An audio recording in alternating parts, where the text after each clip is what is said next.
Bonjour, Mégane Chabot, enchantée. Mégane Chabot, enchantée. Mégane Chabot, enchantée.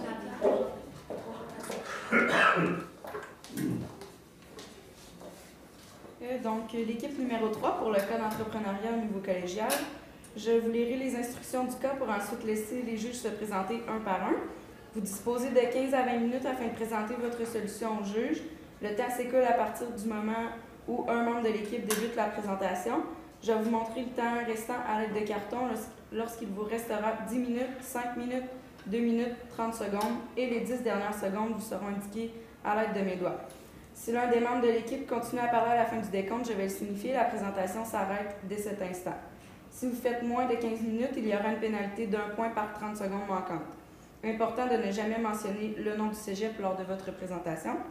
Les juges bénéficieront ensuite d'une période de questions de 5 minutes, lors de laquelle ils pourront vous demander des éclaircissements concernant votre solution. Notez que lorsque la période de questions, aucun décompte du temps ne vous est donné, mais si un membre de l'équipe est en train de parler lorsque le compteur affiche 5 minutes, il est autorisé de terminer sa réponse. Les juges peuvent maintenant se présenter. Bonjour, mon nom est Pierre Trudel, je suis directeur général de l'Association des clubs d'entrepreneurs étudiants du Québec et j'ai été entrepreneur pendant 10 ans. Bonjour, je m'appelle Catherine Pigeon, je suis étudiante en physiothérapie à la mairie, puis je suis une des associées du projet Physiothérapie. Donc, Caroline Gagnon, à la maîtrise aussi, puis toujours participant du projet. Bonjour, d'abord merci à vous, Physio Statera, de nous avoir donné ce mandat à notre entreprise d'expertise pour faire l'évaluation de votre projet. Puis vous faire grimper là, dans le domaine, grimper vers le succès dans le domaine de la physiothérapie. Puis qui dit physiothérapie dit équilibre, comme vous le dites si bien avec Statera. Alors les filles, êtes-vous en équilibre sur vos talons hauts? Moi je suis pas sûre d'être en équilibre. Pas tellement. Alors on va se mettre à votre ambiance en équilibre sur nos pieds et non sur nos talons. Alors, pour le plan d'aujourd'hui, on va commencer par vous présenter le mandat. Ensuite, on va faire une brève analyse avec vous. On va regarder les petits points là, qui pourraient être un peu difficiles à surmonter pour l'entreprise. On va établir une stratégie, puis on va finir avec une brève conclusion. Alors, pour ce qui est du mandat, en fait, qui nous a été confié, c'est de proposer une approche marketing efficace afin d'atteindre la clientèle cible efficacement, la clientèle la plus pertinente, bien sûr, sur une période d'1 an. Pour ce qui est des objectifs secondaires, en fait, nous avions le mandat d'établir un plan de vente efficace, ce qui concerne plus les produits et les tarifs de vente. Nous avions également à regarder le nom de l'entreprise, voir s'il convenait ou nous voulions y ajouter des petits changements. Et puis, pour finir, la concurrence, faire une brève analyse de la concurrence. Donc, la clientèle. Nous avons remarqué que votre clientèle principale est au niveau du transport, de la manutention et de la machinerie, car c'est là qu'il y a le plus de travail physique, puis qu'il y a le plus de blessés, évidemment. Donc, vous vouliez vous situer au niveau de la région de Montréal. Donc, c'est votre clientèle. Je crois que vous avez une super bonne clientèle, puisque, comme vous l'avez dit, dans le cas, il y a de nombreux blessés face aux accidents de travail. Pardon.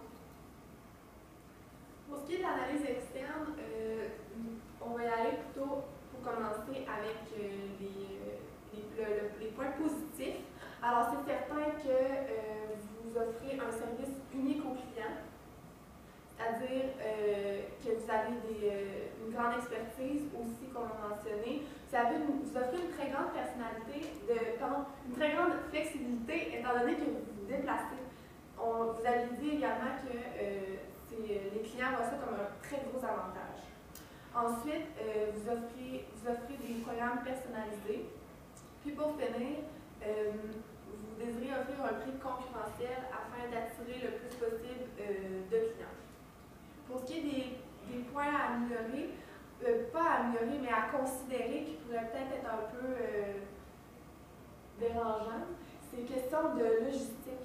Étant donné que vous devez vous déplacer dans l'entreprise même, il est certain qu'il faut considérer tout ce qui a trait à le transport d'équipement. Est-ce que vous avez besoin de tables, de chaises, de la place aussi? Est-ce qu'ils ont l'espace nécessaire pour vous accueillir dans son entreprise? Alors, c'est certain qu'il y a une question logistique à considérer, et ce, pour chaque client. C'est pas pareil pour chaque client. Dans la logistique aussi, il y a le point au niveau des dossiers de clients. C'est certain que de nos jours, avec l'informatisation, c'est facile de gérer les dossiers avec le portable. Donc, si vous n'avez pas de bureau fictif, vous pouvez toujours traîner vos outils électroniques pour faire le suivi du dossier, puis voir tous les antécédents aussi médicaux avec la première visite. Donc, au niveau de l'analyse externe, il y a beaucoup, les opportunités sont surtout centrées sur les frais que vous faites, les frais que l'entreprise doit débourser. Par contre, avec la loi du 1%, ils peuvent utiliser ce montant-là ou en formation que vous pouvez leur offrir. Il y a aussi un partenariat qui est possible avec la CSST pour justement couvrir certains frais. Puis aussi, la forte demande, dans certains cas, ça pourrait être une menace, mais comme vous, c'est pour aider ceux qui sont blessés. La hausse des blessés, c'est une opportunité dans notre cas. Puis, pour les menaces, c'est certain que, comme vous l'avez mentionné, les marchés est très saturé. Les statistiques au niveau de la région de Montréal, il y a beaucoup de cliniques en physiothérapie. Donc, c'est certain que ça, vous avez beaucoup de concurrents. On va vous faire démarquer avec nos solutions.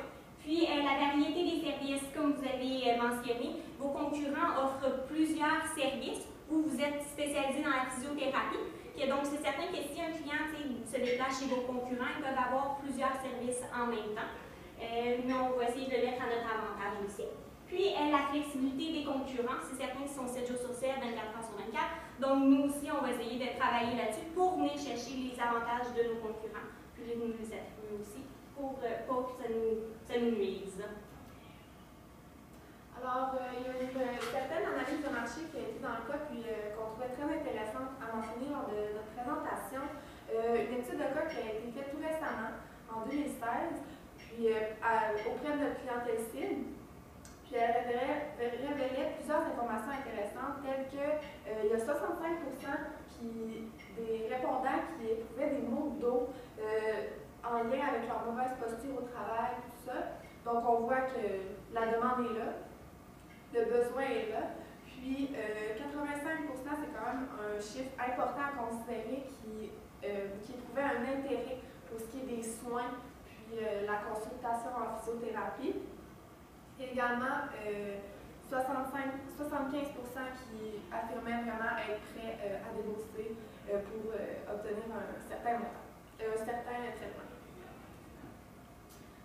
Bon, les points à considérer. Au niveau marketing, on voit que ce n'est pas un volet qui est beaucoup exploité dans le domaine dans les entreprises, dans le domaine de la physiothérapie. Donc ça, c'est un point important. Puis au niveau des ventes aussi, le marché, comment on va aller chercher les clients? Comment on va convaincre une entreprise que nos services sont mieux qu'une formation à la CSST qu'ils peuvent offrir? Comment on va aller conquérir le client? Au niveau du nom d'entreprise, on a trouvé ça très intéressant que, premièrement, Physio, ça permet de voir l'expertise dans laquelle vous êtes spécialisé. Puis, Saclera, c'est intéressant le fait qu'il y ait une signification en arrière de ça, un mot latin qui signifie équilibre. Par contre, c'est pas tout le monde qui parle le latin, donc ça peut être un peu difficile de cibler quel service dans quoi vous spécialisez dans le domaine de la physiothérapie. Donc, juste le fait de travailler sur le logo, peut-être garder le nom, mais travailler sur le logo. Nous, on a eu une petite idée là, quand même assez simple de mettre le nom sur une balance qui tient en parfait équilibre. Donc, ça pourrait juste être un petit quelque chose là, qui va venir préciser dans quoi vous vous spécialisez. Vous êtes donc ça, c'est la base solide. Vous êtes une base solide. Donc, c'est vraiment ça. Qu'est-ce qui vous différencie de vos concurrents? C'est vraiment là-dessus qu'on doit miser pour vous faire ressortir du lot. Donc, c'est certain que vos services sont personnalisés puis adaptés pour les entreprises. Vous pouvez faire de l'observation, aller voir dans chaque entreprise est différent, puis ont des différents milieux. Donc, avec ça, vous pouvez adapter vos méthodes de travail, vos façons de faire, pour vraiment plaire à votre clientèle selon leurs besoins. Vous êtes proactif. Votre but, c'est de prévenir les blessures et non de les guérir. Donc, on peut miser là-dessus aussi la prévention beaucoup. Puis, même si, des fois, il y a des accidents, qu'on veut le nom des accidents, c'est non prévu. Mais avec les accidents, vous êtes là avant, pendant, puis après aussi. Après, vous faites la réhabilitation.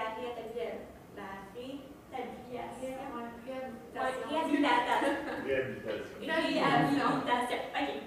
Puis, vous faites le suivi au cours des mois suivants pour s'assurer que le client est toujours bien. J'ai reculé. Puis, votre expertise, c'est certain que vous êtes 2 physiothérapeutes, donc il faut vraiment miser sur votre expertise, vous faites partie de l'ordre des membres des physiothérapeutes, j'imagine? Pas encore, mais en voie de... Ouais. Donc, c'est ça, lorsque vous allez être inscrit, c'est ça. C'est vraiment miser sur vos forces. Alors, en ce qui a trait à l'approche marketing, on a pensé à louer une voiture, parce qu'en fait, vous voyagez beaucoup pour vous déplacer pour chaque client. Alors, le visuel de l'auto, c'est très important. On avait pensé à peut-être mettre le nom ainsi que le logo. C'est sûr que nous, on a fait un aperçu, là, ça a été vite fait, on n'a pas beaucoup de temps, mais avec le logo pour que votre image, il vous aperçoit sur la route, puis il soit fier, puis ça fasse vraiment une image de marque, puis elle vous suive partout. Ensuite de ça, nous avons pensé aussi que comment vous pourriez rejoindre le client, c'est certain que c'est moins adapté de faire des pamphlets et de les distribuer, étant donné qu'ils ne sont pas partout. Mais ce qui serait, étant donné qu'il faut s'adresser B2B aux employeurs, c'est eux qui font, qui veulent offrir le service ou pas à ses employés. Alors, ça serait de contacter le client directement par téléphone, puis de leur expliquer les services, puis de lui offrir, c'est ça, les services.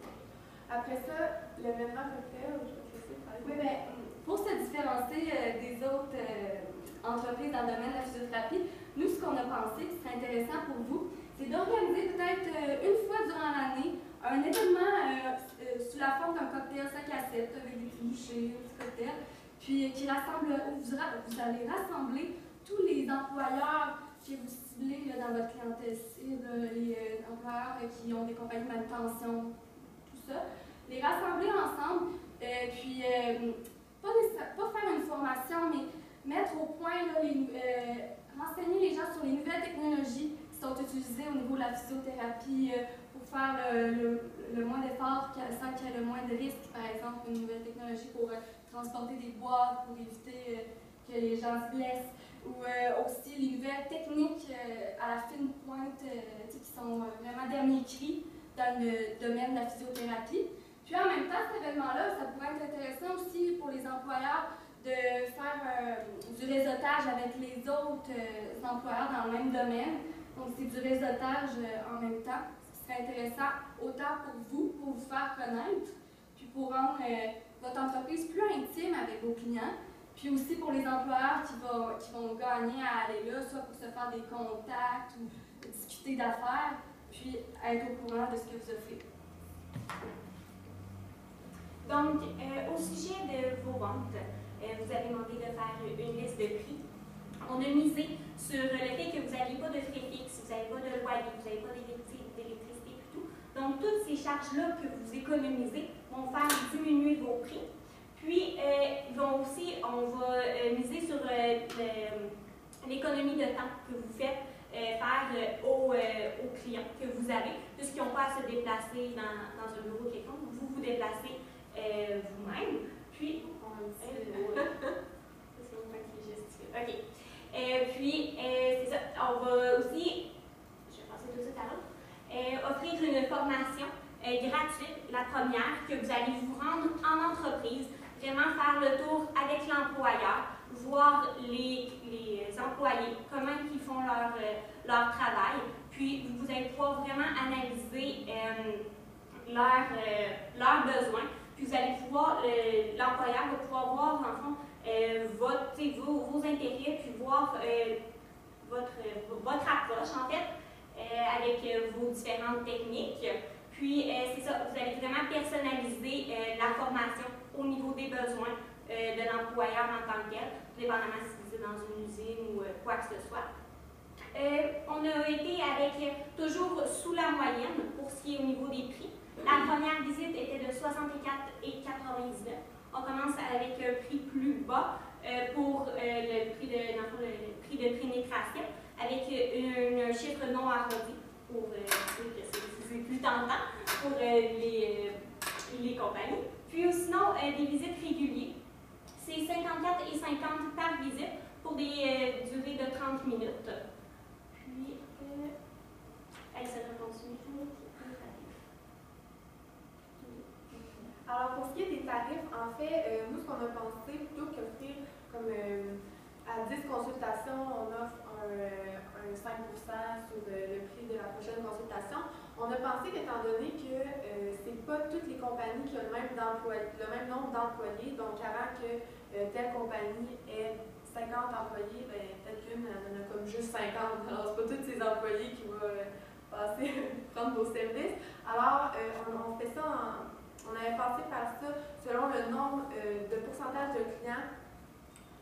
On va déterminer un pourcentage pour ce qui est des promotions un peu. Alors, ça va vraiment être une entente personnalisée pour chaque entreprise. Pour ce qui est des chantiers à court terme, c'est sûr que vous pouvez tout de suite penser au visuel de l'auto, vous occuper comment vous allez mettre en place votre logo sur l'auto, quelque chose qui pourrait accrocher l'œil. Ensuite, en deuxième, vous pourriez vraiment faire une observation du marché, regarder les clients potentiels que vous pourriez aller chercher, vraiment établis pour que vous ayez cette bande de clients-là sûre. Puis, participation à des formations, mais c'est surtout pour vous préparer à l'événement aussi que vous allez faire. Ça peut être intéressant pour vous de suivre des formations, d'aller comme client à plusieurs formations pour voir tout ce qui se donne, comment ils distribuent l'information, pour rendre ça intéressant, pour que là, quand vous fassiez votre événement ou quand vous allez même juste faire vos formations, aller en entreprise, donner vos services, bien, que vous soyez équipé d'un bagage formateur pour donner des conseils, organiser des événements, pour que vous soyez vraiment fort dès le début. Pour ce qui est de l'échéancier à moyen terme, alors là, c'est sûr qu'il faut enregistrer la compagnie comme tout bon départ. Ensuite de ça, dresser la liste des clients potentiels. Alors, voir vraiment, confirmer avec eux tout ça, les contacter, voir si est-ce que oui, ils font affaire déjà, il y a un autre fonctionnement ou ils sont prêts à vous accueillir dans leur entreprise. Ensuite de ça, ben, c'est sûr, comme on a parlé précédemment, de céduler la formation en entreprise. Alors là, aller voir c'est quoi l'emplacement pour vraiment adapter vos services. Puis, commencer à organiser le premier événement dont Elisabeth vous a parlé tout à l'heure. Puis, toujours en continuant toutes ces méthodes-là pour le bon déroulement de votre entreprise à long terme, c'est certain qu'on vise vos objectifs, c'est-à-dire de continuer d'offrir des programmes spécialisés, d'engager d'autres physiothérapeutes, tout dépendamment de l'ampleur que votre entreprise prend. Puis, si vous voyez, en étant dans le domaine, s'il y a d'autres besoins, peut-être en varier de spécialité, commencer avec des nutritionnistes, des ergothérapeutes et tout. Vraiment voir l'expansion que ça peut avoir avec l'expérience que vous allez déjà avoir sur le marché. Vous allez être en mesure de mieux cibler les besoins. Puis ensuite, ouvrir la clinique du travailleur, qui a l'air d'un rêve pour vous, comme la clinique du coureur, en s'inspirant de ça, du concept déjà. Donc, pour ce qui est de la conclusion, on y va vraiment en bref. Physio Stratera, c'est quoi? C'est une entreprise qui offre un service personnalisé avec beaucoup d'expertise, qui, au final, donne du résultat. Donc, merci beaucoup de nous avoir écoutés. Ça nous a fait plaisir de faire affaire avec vous. Donc, si vous avez des questions, n'hésitez pas. Je peux commencer?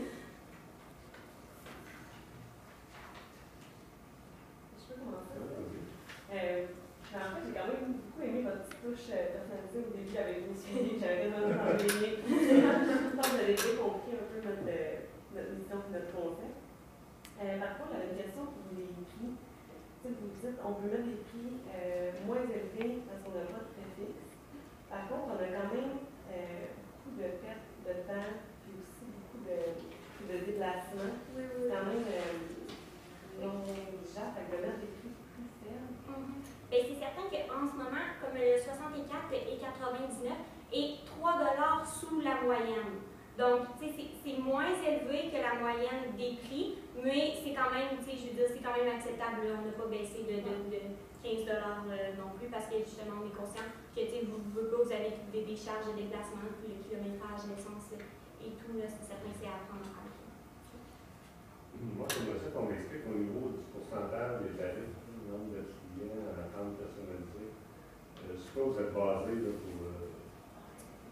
Vous l'avez exprimé, là, mais ça n'a pas nécessairement clair. 50 employés en bas de 5 ans. Par exemple, c'est juste. une entreprise qui va avoir. Nous, on va sur le pourcentage de visites, en fait. OK. C'est vraiment quand nous. Plus c'est pas le client, parce qu'on ne veut pas nécessairement qu'on soit sur un client pour toujours. On veut qu'il évolue, on veut qu'il soit capable de se débrouiller. Donc, c'est vraiment sur le nombre de visites qu'on va faire. Si une entreprise de 100 employés, ils nous accordent, c'est pour sûr qu'on va avoir 60 visites qu'on va devoir réaliser. Bien là, après le temps de visite, on peut offrir un petit pourcentage. Je pense que c'était ça. C'est qu'on ne voulait pas déterminer comme après 50 visites, on offre 10 de promotion, de rabais. Mais si on a une entreprise qui a comme 20 employés et après 50 visites, comme c'est moins réaliste, c'est juste ça en fait, c'est comme d'adapter. C'est juste que c'est plus difficile à faire une prévision à ce niveau-là. Ouais. Par rapport, même si tu as 40 employés, les besoins sont peut-être pas pour les 40.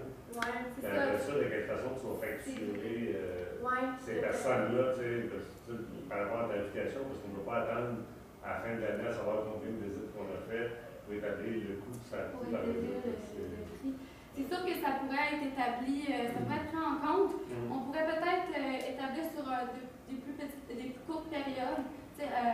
À la fin du mois, ben là, s'il y a eu tant de visites, ben là, on charge un prix. Peut-être des plus courtes, pas nécessairement sur un an, pour voir. Mais on trouvait intéressant cette technique-là, parce que justement, le fait que ça marche avec un pourcentage, plus de visites qu'on fait, plus on va offrir un rabais. Ça va donner le goût à l'employeur de forcer les employeurs qui ont vraiment besoin à utiliser votre service. Donc, c'est comme une commission qu'on donne à l'employeur. On trouvait ça plus motivant comme méthode.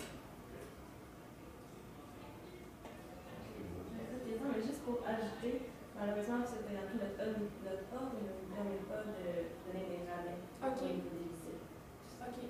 C'était une bonne idée. C'est pas possible. C'est juste pour la réponse. Merci. Merci.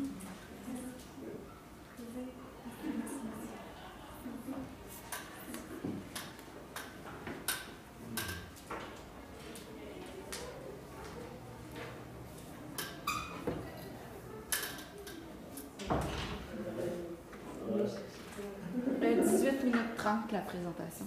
18 minutes 30? Oui.